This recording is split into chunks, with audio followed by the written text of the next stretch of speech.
দেখছেন রূপান্তর টেলিভিশন।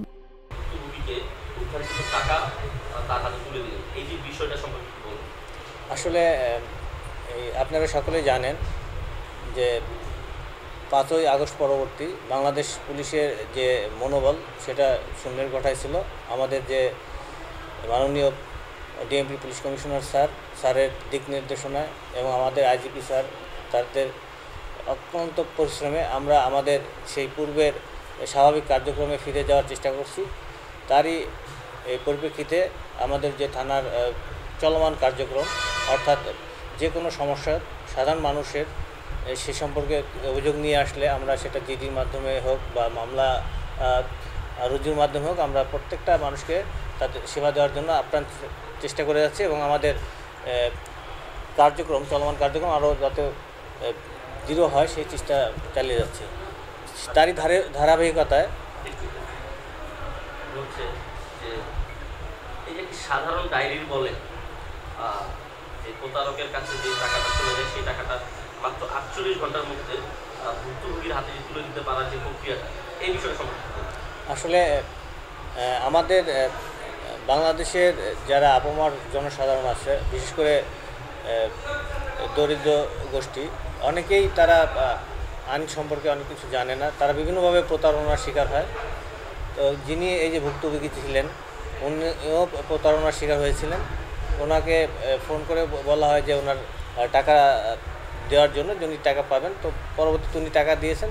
আমাদের বিভিন্ন তথ্য প্রযুক্তির সহযোগিতায় আমরা এই টাকাটা যার কাছে ট্রান্সফার হয়েছিল আমরা তাকে শনাক্ত করতে সক্ষম হই এবং শনাক্ত করার পরে আমরা এই ভুক্তভোগীর টাকাটা তাকে তুলে দিতে সক্ষম হই।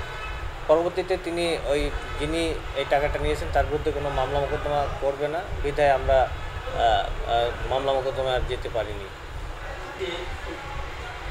5ই আগস্ট পরবর্তী সময়ে সকল সারা দেশেরই যাত্রাবাড়ি থানাটা একটু সবচেয়ে বেশি ভয়াবহ অবস্থা ছিল এবং এই যে যাত্রাবাড়ি থানার যে সংকট, সেই সংকট কাটিয়ে উঠে মাত্র 48 ঘন্টার মধ্যে একটি অভিযোগ বা একটি সাধারণ ডায়েরিকে সরাসরি সেবা প্রদানের মাধ্যমে এই যে নিষ্পত্তি করা যে মানে কৃতিত্ব, এইটাকে আপনি আসলে কীভাবে দেখছেন যে একটা পুলিশের এই বিষয়ে সম্পর্কে? আসলে পুলিশের একটা রুটিন কাজ, পুলিশ তার দায়িত্ববোধ থেকে এই কাজগুলো করে থাকে। আমরাও ঠিক সেই আমাদের দায়িত্ববোধ থেকে এই কাজটা করেছি।